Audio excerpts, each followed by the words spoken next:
Second part में हम पढ़ेंगे इसका। सबसे पहले देखा रखा है हमारा टॉपिक वोल्टमीटर।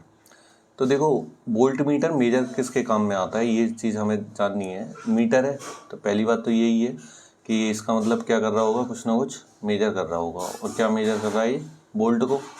तो इसका मतलब वोल्ट किसकी यूनिट होती है, पोटेंशियल डिफरेंस की। तो the potential difference is measured by means of an instrument called voltmeter. तो जो पोटेंशियल डिफरेंस है वो किसके थ्रू मेजर करा जाता है, वोल्टमीटर के through. The voltmeter is always connected in parallel across the 2 points. तो देखो दो मेजर चीज़ें याद रखने की है। वोल्टमीटर को रिप्रेजेंट किससे करते हैं, वी से रिप्रेजेंट करते हैं। सर्कल के अंदर इस तरीके का सिंबल होता है, ये पॉजिटिव पार्ट और ये नेगेटिव पार्ट। इसके बाद दूसरी कंडीशन जो हमें याद रखनी है कि हमेशा ये रेजिस्टेंस के किस में होगा, पैरेलल में होगा। मतलब याद कैसे रखोगे, देखो पैरेलल लाइंस तो सबको पता होगी, पैरेलल लाइंस कैसी होती हैं, ऐसी होती हैं। तो ये दोनों कौन सी लाइन कहलाएंगी, पैरेलल लाइन कहलाएंगी। तो इसका मतलब रेजिस्टेंस और वोल्टमीटर हमेशा कैसे होने चाहिए, पैरेलल में होने चाहिए। वोल्टमीटर का काम किसके लिए करा जाता है, वोल्टेज को मेजर करने के लिए। अब नेक्स्ट हमारी सैम्पल प्रॉब्लम दे रखी है, how much work is done. तो देखो सैम्पल प्रॉब्लम में सबसे पहले बात एक चीज़ का याद रखना, अगर तुम गिवन में लिखना सीख गए तो बस मोस्ट ऑफ द केसेस में तो फार्मूला की नीड होती है। फार्मूला अगर पता होगा तो ईजिली कैलकुलेट कर लोगे। पढ़ो अब इसे, how much work is done in moving a charge of 2 coulomb. अब कूलाम किसकी यूनिट होती है, क्यू की। तो क्यू की वैल्यू क्या होगी बताओ, 2 कूलाम होगी, तो 2 कूलाम। देन उसके बाद क्या दे रखा है, from a point eight 118 volt to point eight 128 volts. मतलब क्या है कि V1 की जो वैल्यू है वो कितनी है, 118 वोल्ट है, और V2 की जो वो वैल्यू है वो कितनी है, 128 वोल्ट है। अब हमें कैलकुलेट क्या करना है, how much work is done, मतलब W कैलकुलेट करना है। तो सबसे पहले तो पोटेंशियल डिफरेंस कितना आया, दोनों के बीच में डिफरेंस क्या आ जाएगा। तो डिफरेंस कैलकुलेट करने के लिए क्या कर देंगे, V2 माइनस V1 कर देंगे। तो नेट जो V है उसकी वैल्यू कितनी हो जाएगी, V2 की वैल्यू कितनी है 128, माइनस V1 की वैल्यू क्या है 118, माइनस करेंगे तो कितना आ जाएगा 10 वोल्ट आ गया। अब इसके बाद हमें फॉर्मूला क्या पता है, we know that voltage equal formula क्या होता है, वर्क डन अपॉन चार्ज।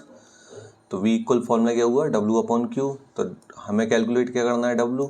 तो ये डिवाइड में इस साइड वैल्यू इस साइड किस में चली जाएगी, मल्टीप्लाई में, तो V इंटू Q हो जाएगा। तो वोल्टेज की वैल्यू कितनी दे रखी है बताओ, पोटेंशियल डिफरेंस कितना है 10 वोल्ट। तो यहाँ क्या आ जाएगा 10 इंटू चार्ज की वैल्यू क्या दे रखी है 2 कूलाम। तो यहाँ क्या आ जाएगा 2, 10 2 से क्या होता है 20। और वर्क डन की जो यूनिट होती है वो याद रखिएगा, वो क्या होती है, जूल होती है। तो इसका मतलब यहाँ से W की जो वैल्यू आई वो हमारी कितनी आ गई, 20 जूल आ गई। अब अगला पॉइंट दे रखा है हमें इलेक्ट्रिक करंट। तो देखो सुनो, इसको नॉर्मल लैंग्वेज में समझो। मतलब है कोई ये एरिया है, तो इसमें से चार्ज किस रेट से चल रहा है, इसमें चार्ज किस रेट से दौड़ रहा है, एक तरीके से अमाउंट में दौड़ रहा है। तो जब भी अपॉन में T आ जाएगा तो क्या आ जाएगा, द रेट आ जाएगा। ठीक है, ये सिंपल सी बात है, ये याद रख लेना। हाँ, और Q क्या होता है, चार्ज होता है। सो इसकी डेफिनेशन क्या होगी, it is the rate of flow of electric charge. अब चार्ज फ्लो हो रहा है किस में से हो रहा होगा, कोई ना कोई कंडक्टर में से तो होगा, इंसुलेटर में से तो करंट फ्लो होता नहीं है। तो in a conductor such as metal wire. तो इसका मतलब फॉर्मूला क्या बन गया यहाँ से हमारा, I equal Q upon T। देखो फॉर्मूले से ही अगर तुम्हें फॉर्मूला याद होगा तो बड़ी आसानी से डेफिनेशन याद हो जाएगी। I इक्वल फॉर्मूला क्या है, Q अपॉन T। तो मैंने क्या बताया, T जब भी आएगा तो क्या आ रहा होगा, रेट आ रहा होगा। तो it is the rate of flow of electric charge. और चार्ज कहाँ से फ्लो होता है, किसी ना किसी कंडक्टर में से फ्लो होगा। In a conductor is called the electric current. मतलब चार्ज किस स्पीड से दौड़ रहे हैं तो उसको क्या बोलेंगे, इलेक्ट्रिक करंट बोलेंगे। और इसका फॉर्मूला क्या होता है, I equal Q upon T। अब यहाँ पर I क्या होता है बताओ, I होता है इलेक्ट्रिक करंट, Q क्या होता है चार्ज, और T क्या होता है टाइम टेकन।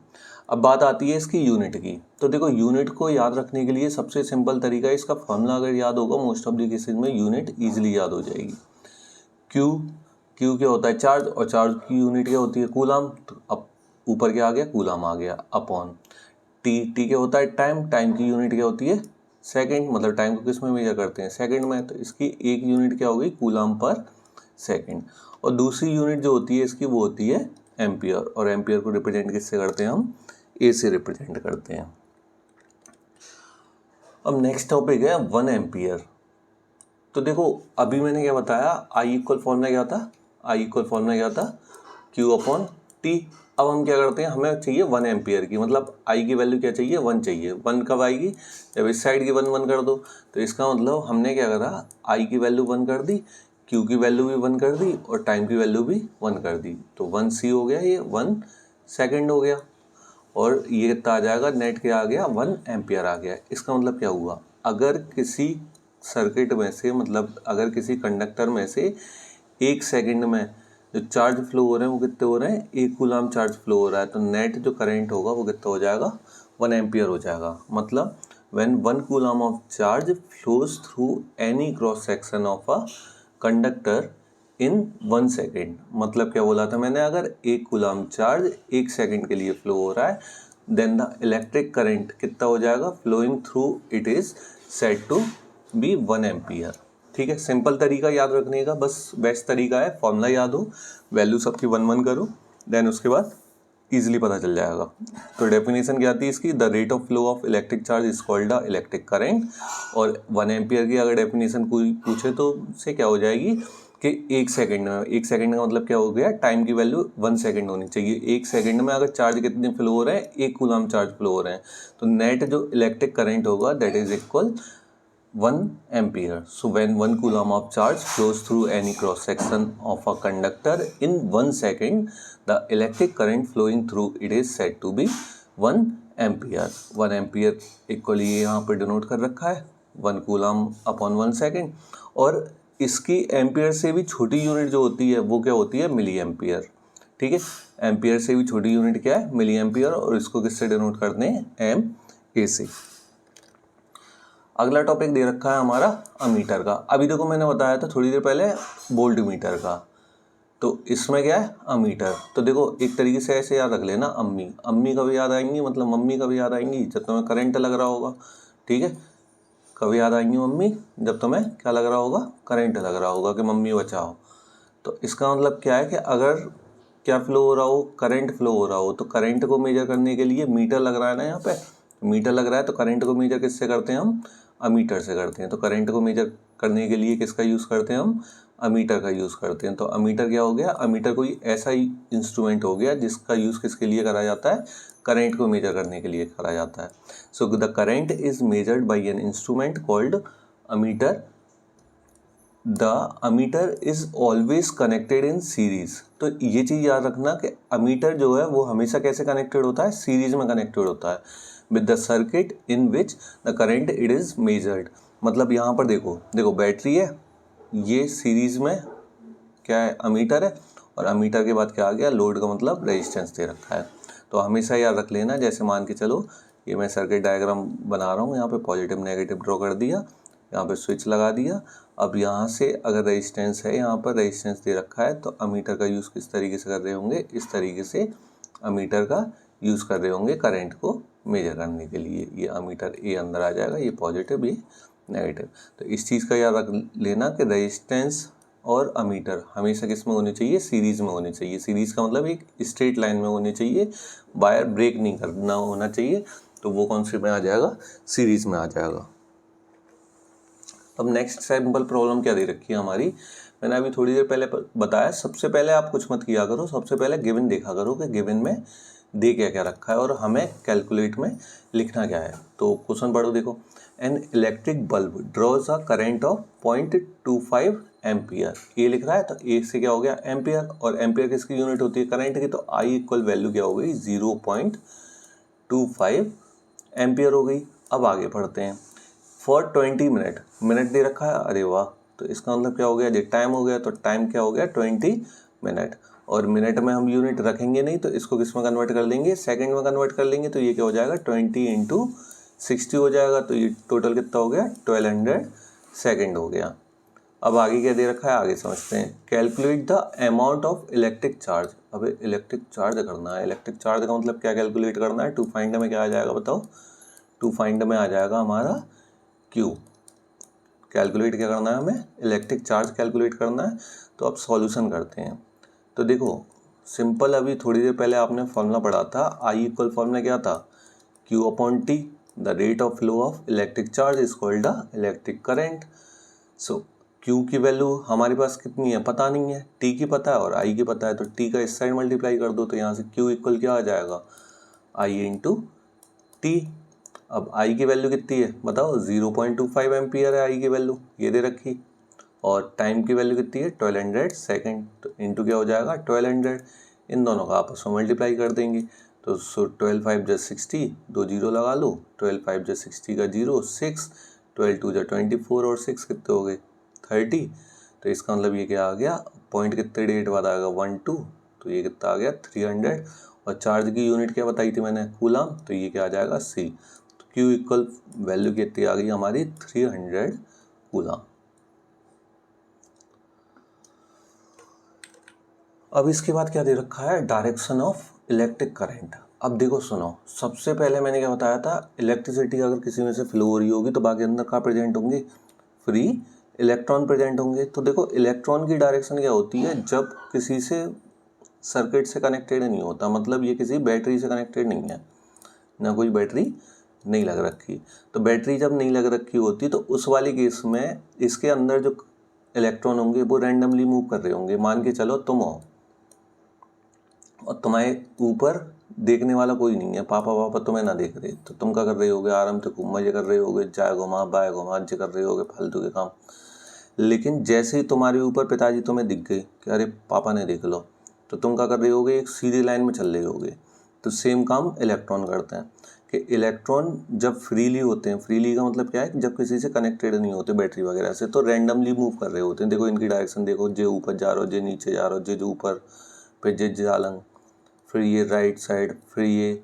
तो ऐसे क्या कर रहा है, जे जहाँ जिसकी मर्जी आ रही है वो उसी डायरेक्शन में भाग ले रहा है। लेकिन अब क्या हो, अब तुम्हारे आगे बापूजी मतलब पिताजी, अब पिताजी का मतलब बैटरी आ गई। अब बैटरी जैसे ही आ गई तो ये क्या होगा, ये इस कंडक्टर के अंदर जो भी इलेक्ट्रॉन रैंडमली जो मूव कर रहे थे वो किस में करने लगे, एक डायरेक्शन में मूव करने लगे। तो देखो हमेशा याद रख लेना, जो करंट की डायरेक्शन होती है वो हमेशा किससे, पॉजिटिव टर्मिनल से चलती जाती है और किस साइड जाती है, नेगेटिव टर्मिनल साइड।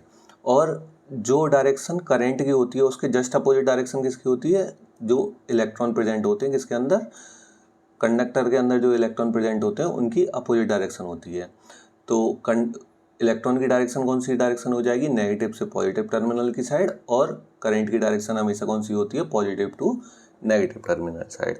मतलब ऐसे याद रख लेना, करंट का है, करंट तुम्हें सीधे चलाएगा। अब सीधे चलाएगा तो सीधे का मतलब क्या है, तुम सीधे चलोगे तो पहले तुम पॉजिटिव होगे, पॉजिटिव तो कौन सी साइड जा रही होगी, नेगेटिव साइड, फिर पॉजिटिव हो जाओगे। लेकिन उस वाले केस में क्या होता है, इलेक्ट्रॉन वाले केस में क्या होता है, ये opposite direction of electric current होता है। मतलब क्या है कि पहले ये किस में होते हैं, इलेक्ट्रॉन पर वैसे भी नेगेटिव चार्ज होता है, तो पहले ये किस पे होता है, नेगेटिव में होता है। और फिर चलते चलते चलते चलते किस साइड जा रहा होता है, पॉजिटिव साइड जा रहा होता है। तो यहाँ पढ़ लेना, the conventional direction of electric current is from positive terminal of a cell to the negative terminal through the outer circuit.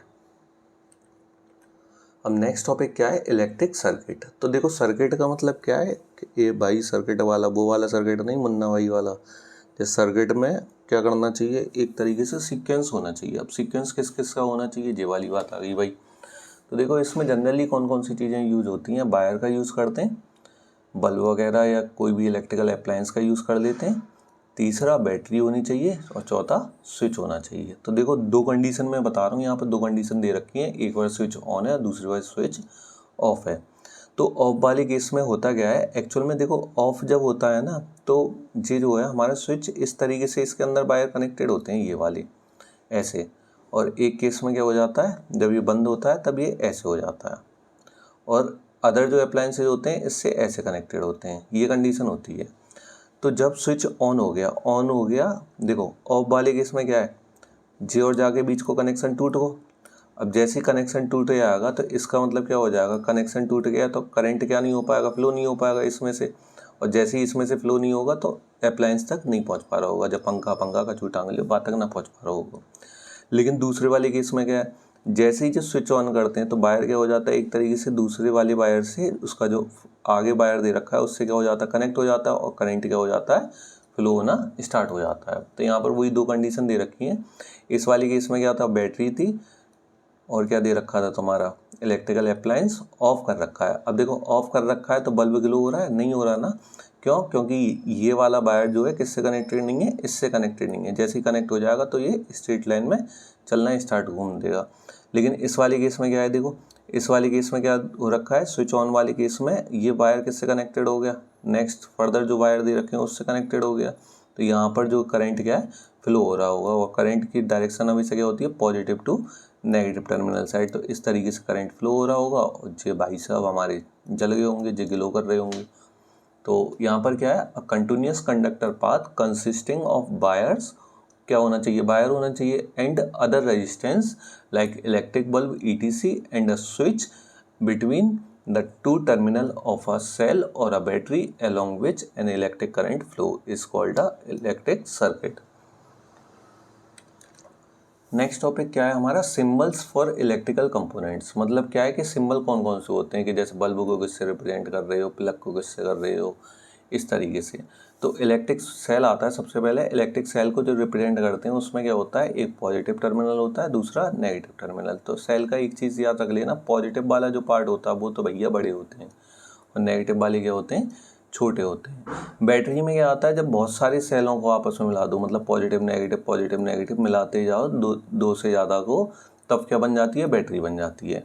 इसके बाद दे रखा है प्लग की, जो क्या है, ओपन है। ओपन वाली केस में क्या है, ये कनेक्टेड नहीं है, तो ये क्या हो जाएगी, प्लग की इस तरीके से। और स्विच वाली केस में क्या है, ये एक अगले से कनेक्टेड है, मतलब एक तरीके से इस तरीके से कनेक्टेड है। इसके बाद दे रखा है जॉइंट वायर। तो जॉइंट वायर देखो क्या करते हो, जैसे बंदर छिल जाए, मान के चलो तुम्हारे घर के तार है, 9 तार है, और तार बंदर ने जाते छिल दो, और तुम्हें नहीं तो जॉइंट लगाना, तुम क्या करोगे, जो छिलो हुए हिस्सा पे दूसरा तार लाओगे, और नहीं पे साफ लो और कनेक्ट है वो। अब अगला क्या दे रखा है, cross section, crossing without joining. मतलब क्या हुआ इसका, कि जैसे ये वायर है, इसको इससे टच नहीं करवाना दूसरे वायर को, तो हम यहाँ से लाएंगे और इसको ऐसे करके ले जाएंगे इसके अपर साइड से। इलेक्ट्रिक बल्ब का सिंबल क्या होता है, ये इस तरीके से रिप्रेजेंट इलेक्ट्रिक बल्ब को करते हैं। रेजिस्टेंस का सिंबल क्या होता है, इस तरीके से, ये जिगजैग लाइन जो होती हैं वो रेजिस्टेंस में आ जाती हैं। सिमिलरली वेरिएबल रेजिस्टेंस और रियोस्टेट का ये दे रखा है। इसके बाद अमीटर का याद रख लेना, ये सिंबल होता है बीच में, ए आ जाता है, left positive then negative. Similarly volt meter का, अमीटर और वोल्ट मीटर का यूज़ किसके लिए करते हैं, अमीटर, अम्मी से याद रखना, करंट जब लगेगा तो अम्मी याद आएंगी, मतलब इसमें करंट को मेजर करने के लिए। और वोल्ट मीटर का यूज़ किसके लिए करा जाता है, वोल्ट का मतलब क्या हो गया, पोटेंशियल डिफरेंस को मेजर करने के लिए किसका यूज़ करते हैं, हम वोल्ट मीटर का यूज़ करते हैं। और लास्ट में हमारा दे रखा है फ्यूज़।